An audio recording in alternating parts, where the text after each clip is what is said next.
And what's interesting, what I notice, is you see what happens at the different stages of life as we get older, of what happens when we don't allow ourselves to express how we're feeling and a lot of the support that we need. And I see how it evolves over time. So when it starts with the young men, it can start with something small. Like I work with some people who they struggle with opening up with their parents about maybe early relationships, challenges with school, figuring out their identity, who they are. Then you get a little bit older. Maybe you start struggling with trying to figure out what kind of career do you want? Do you want to build a family? Do you want children? Then as you get even older, maybe the kids are growing up and maybe you're having struggles or trying to figure out how to manage your relationship with your partner, because that changes over time.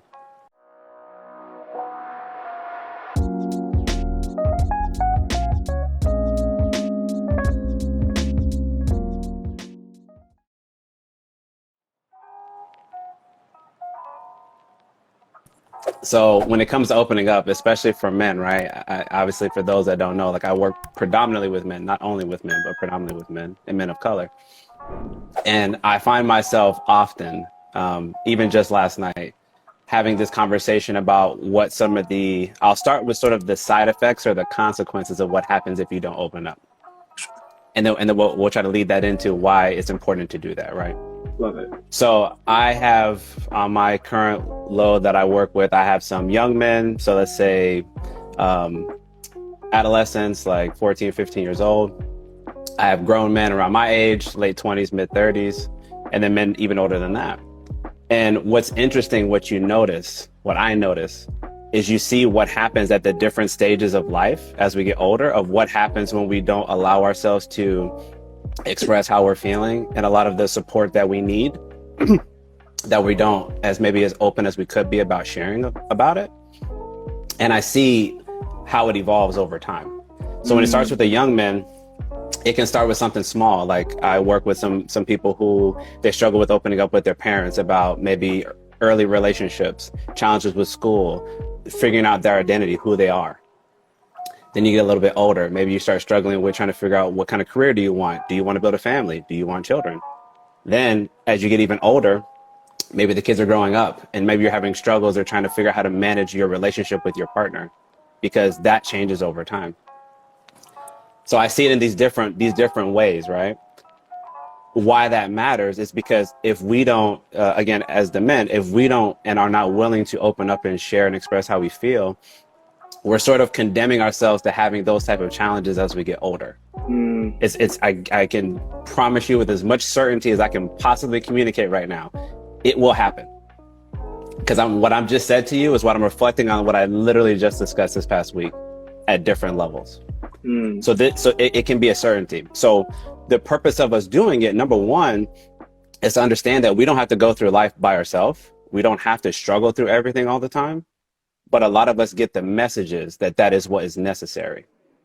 So part of what Carlos and I are here doing, part of what I do in my clinical practice is to deconstruct that idea, because it doesn't serve us well. It actually ends up putting us into so much unnecessary heartbreak and hardship that I don't want us to have to go through.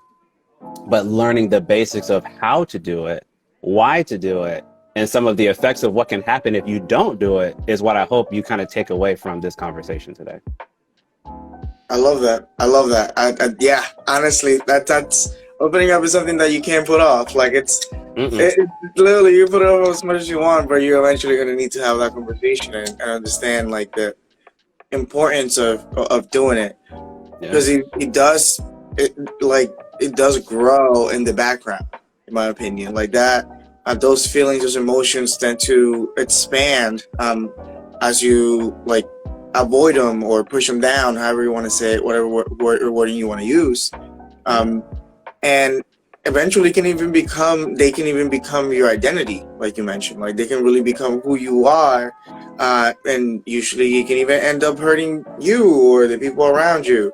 Most definitely.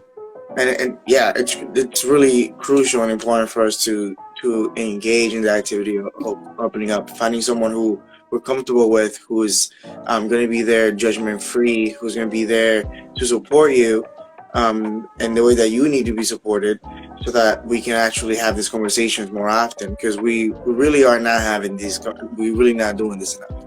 in my No, opinion. no, Uh, not at all. And trust, I will be doing some storytelling today because all this is fresh on my mind. ooh, I So love it. Okay. you will get it in real time. I love it. That's what's up. That's what's up. Jump right in. Let's jump right into the story. So, tell us a little bit about your week. Sure, sure. So yeah, I'll use the most recent example because this is the freshest on my mind. Hmm. So I had a young man. I actually I did a family session yesterday. So it was a young man, his mother, and his father. And first time I had met mom and dad in that way. And what was interesting was, so I work with him one on one, and we have a lot of conversations. This young man in particular has the idea, exactly what we're talking about, that I need to deal with everything by myself, Hmm. including I don't want to ask for help for anything from even my parents, even though I know they're there for me. Right. So we were working through that. We were trying to process that last night, making sure mom and dad understand where this young man's feelings are coming from, what we're all learning about in real time. Crazy part of the story. So we're talking about relationships and dating. His relationship, past relationship that didn't go as expected and felt like his trust was violated. We made a connection about how him making some observations when he was younger about how his parents split up, how he felt like they weren't considering how it was affecting him and impacting him. And he didn't have the language, number one. He had none of the words to express what he's saying. He's saying this now at 17. Hmm. He made all these observations. He was feeling very, very abandoned, very isolated, very lonely because they were going through their own stuff. And what was interesting was we were able to make a connection that what was going on in his relationship, his past relationship, was directly stemming from things that he had never expressed to his actual parents when they split up. And he had been holding on to this for the last 3 to 4 years. Hmm. So naturally it has caused a rift in their relationship. So the trust had broken down, the communication was virtually non-existent. But I'm learning this, right? I'm privileged enough to get to hear this information. And I gave him this example and I gave the parents the example. For those that don't know, I'm also a father. And I said, listen, if we don't create that space, if we don't pay attention, if we're not intentional to make sure that they not only know that they have that space, the young men, to speak to us, but also that we demonstrate that behavior, meaning we're open with them so they see that it's okay, then we shouldn't be surprised that over time they're going to fundamentally struggle in being more communicative about what they're going through, about what their struggles are, when they need help, that they're going to actually ask for it. And I found that to be a very beautiful opportunity, truly, because there was some information that I learned over the course of that conversation. And it points to me to the exact same point I was mentioning when we first got started. So this is a person at 17 who already has these struggles. What do you think is going to happen when he's 27? What do you think is going to happen when he's 37? If we never address these issues and they keep staying on the same trajectory, you're going to get more isolated, more alone. You're not going to let anybody else in. And it's probably going to be very, very hard for you to develop real relationships with anybody because we're not dealing with it. Hmm. You know, we're just sweeping everything under the rug. And I'm not here for that. I cannot stand by and watch us slowly devolve into that sort of being because it's so unhealthy. And life doesn't have to be that hard. Life is hard enough already, right? Let's not make it more difficult by shutting down and not creating a space or getting ourselves around people that we're comfortable with to willingly be open to share. So that's like the key point that I took away from that conversation last night. I thought it was beautiful because his parents really got to understand what this young man's been going through. And I'm truly hoping that we can kind of nip this in the bud and put them on a better path now. So he doesn't have to keep feeling like that for the next 5-10 years, you know? That is amazing. That is amazing. And I love how you talked about the different ages and how that can really evolve. I think it's really important to understand that it's not like a teenager thing. It's not a 45-year-old thing. It really is a human thing. It really is something that we need to practice consistently and do often. And most importantly, like really model that behavior. If you're a parent specifically, like kids, I work with kids. Kids do not care what you say; they care what you do. They really Right. don't. Like you can say everything you say, but if they see you doing something else, they're not gonna do it. Like they're just not gonna do it. Facts. So it's really important for us to open up as well. Really create that, like really show them, like, hey, this is what it looks like. Hey, look, I'm also struggling here. Hey, I'm also feeling this way. And or even I'm feeling this way, not even also, because they might not be feeling that way. Right. But just really sharing with them so that we can model that behavior, so they can actually, imitate and start practicing themselves. Mhm. Because it's such a important and necessary skill. It's such a powerful skill, even Yeah. to have in your repertoire as an adult. And when you don't have it, it can cause a lot of rifts in relationships, a lot of unnecessary suffering. Because Yes. that's why we're having this conversation, so we can really move away from this, a lot of this unnecessary suffering. Because, like you said, there's a lot of hardship and a lot of hard stuff that happens in life. So if we can move away from things that are at least somewhat under our control, like speaking to someone and opening up, then let's make an effort. Let's be intentional about those things. Yeah, Like, absolutely. I mean, you could, not to go too far, but you could even take it to the lens of when you see, like, to put things in perspective, we know there's a lot of lonely, isolated young men out there right now, right? just playing video games 8 hours a day. Right. Mhm. And they're struggling to even like seek out relationships, have Mhm. relationships, maintain relationships of any kind.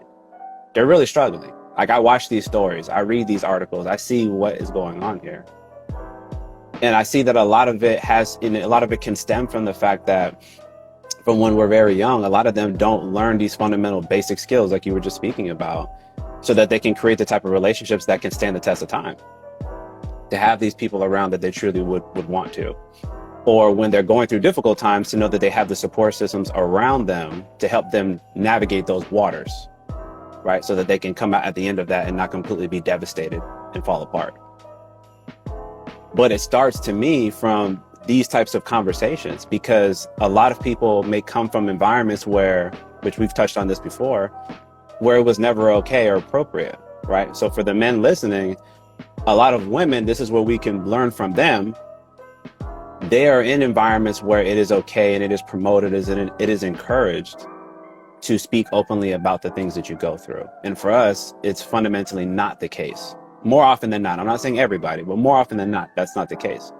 So we have to consciously make that effort now to challenge that type of thinking.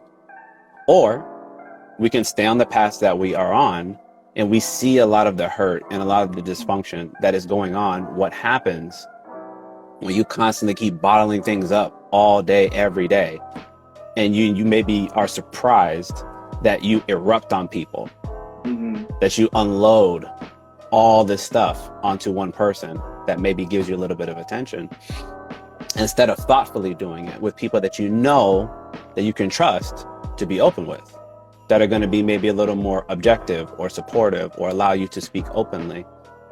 And I really want that message to be communicated, because I just know, because I see it. There's a lot of young men out there that are really having a hard time with the concept that we're touching on right now.